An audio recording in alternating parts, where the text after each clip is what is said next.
Hi, nak. Pula na yung mata ko. Okay. So, ituturo ko sa inyo kung paano yung mag-solve ng number 3. Na? Sige. Start tayo. Ay, hindi na flip. Loko to ah. Okay, ito na mga anak. In as much as I want to conduct an online class with you, but unfortunately, I am not able to do that because my pen tablet is not functioning well. Okay, so sira po kasi siya. Lolo ko. No? This is how you're going to solve the last problem, yung number 3 natin, no? Wherein a sub 2, the second term is given, which is equal to 1/3, as well as the last term, which is the a sub 5, and that is equal to -9. So you are asked to solve for the common ratio as well as the first term, which is denoted as a sub 1. So in order for you to do that, if you're not parang familiar with the process yet, okay, so you need to list down, okay, kung ano magiging itsura ng geometric sequence nyo. So, syempre, you have a sub 1, starting from a sub 1, going to a sub 5. And then, ilagay nyo po yung a sub 2 is equal to 1/3. And then, -9 for a sub 5. So, makikita nyo may positive and negative sa ating geometric sequence. So, we are expecting that the common ratio would be negative. No? So, how are you going to solve for the common ratio? Or for a sub 1?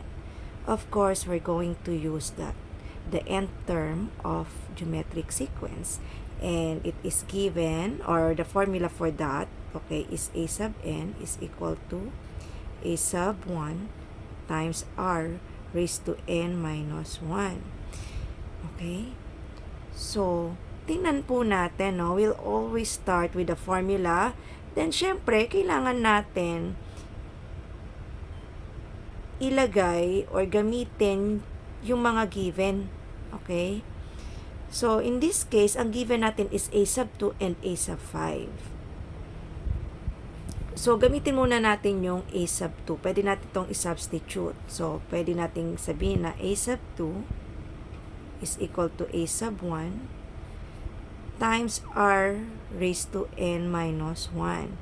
In here, our n is equal to 2. Tama? So, a sub 2 is, what is a sub 2, Ran?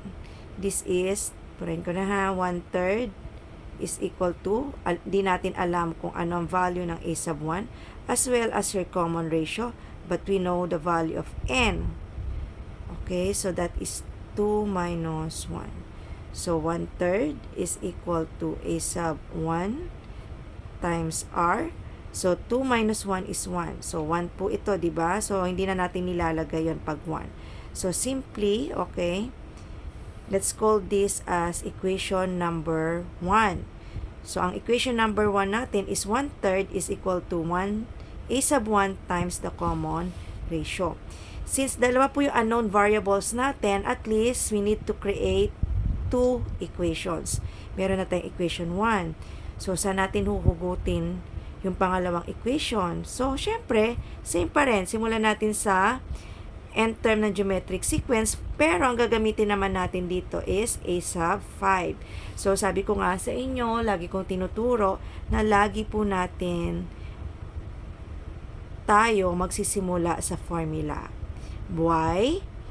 Para mas less po ang effort natin sa pagme-memorize ng formula. Kasi lagi nating sinusulat, mas lalo nating natatandaan yung formula.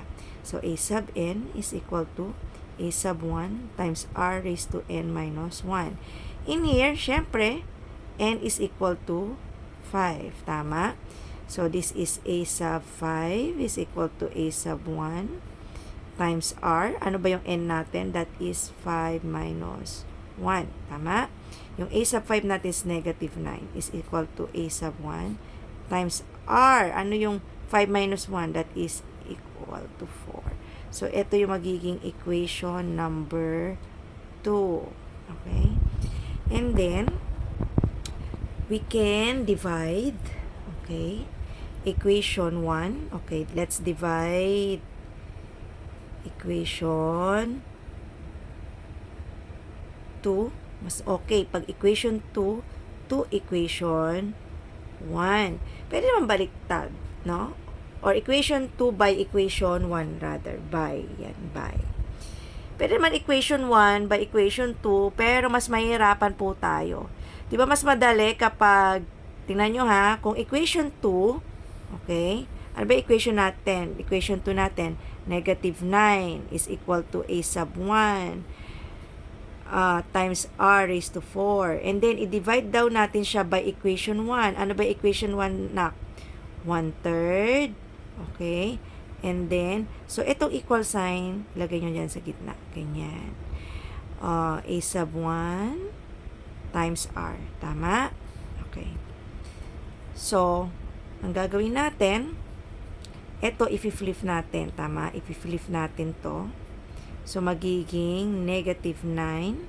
Pag flip natin, so times, okay, yung 1/3 magiging 3 over 1. Tama? Is equal to a sub 1 over a sub 1 cancel. That is equal to 1. Then, r raised to 4 over r. Diba 1 ang exponent nito? Diba pag ganyan, mina-minus lang po natin yung exponent. So, 4 minus 1. So, that is r cube. Okay? O, nak, diba ito, 1 yan? Okay. So, negative 9 times 3, that is negative 27. 1 times 1 is over 1. Wag na natin ilagay. So, that is equal to r cube. O, paano natin masisimplify? No? Na dapat maging r lang siya kasi common ratio eh, di ba? Ang common ratio is denoted as r. So, dapat maging r tong r cube. So, take the cube root. Tama? Of both sides. So, mag-cancel to, di ba? So, this is r. O, anong cube root ng negative 27? That is negative 3. Na? O, di ba?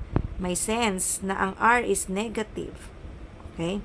Then, you can substitute this one either to equation, this value, either to equation 2 or equation number 1. Pero, syempre, we are very practical.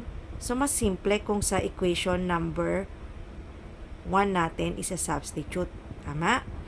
So, substituting the value of r, which is equal to 4, to equation 1. So, we have 1/3, tama, is equal to a sub 1 times r. Ito po siya, di ba? Tama? Ito yun, no? Yan. Okay? So, 1/3 is equal to a sub 1. Pero, nak, may value na tayo ng r, which is 3. Tama? Ang ganda ko naman magsulat ng 3 yan. Okay? So, anong gagawin natin? So, we divide both sides by what? By 3. Okay? Yan. So, we divide both sides by 3. No? By 3 or negative 3? O, ano ba yung value ng r? Negative 3. O, so, dapat talaga careful. Medyo inaantok na eh. Yan. Negative 3. Tama? Okay. So, ang gagawin natin, di ba, 1/3. And then, flip. Di ba, negative 3 over 1 yan. So, flip. Tama? So, magiging what? This is times 1/3. Pero negative. Tama? Is equal to a sub 1. So, this becomes negative 1 over 9. Ay, sinagot ko na pala, be. Huh? O, kayo nang bahala sa tag nito? Sa a sub 5. Tama? Okay, so this is negative 1 over 9. Tama ba? O, Tingnan nyo ha. Para makuha si a sub 2, anong gagawin natin? Para makuha si a sub 2, imumultiply natin to ng negative 3. Tama ba? So, dito na lang natin ilagay. Scratch natin. Diba? A sub 2 is equal to a sub 1 times r. Tama?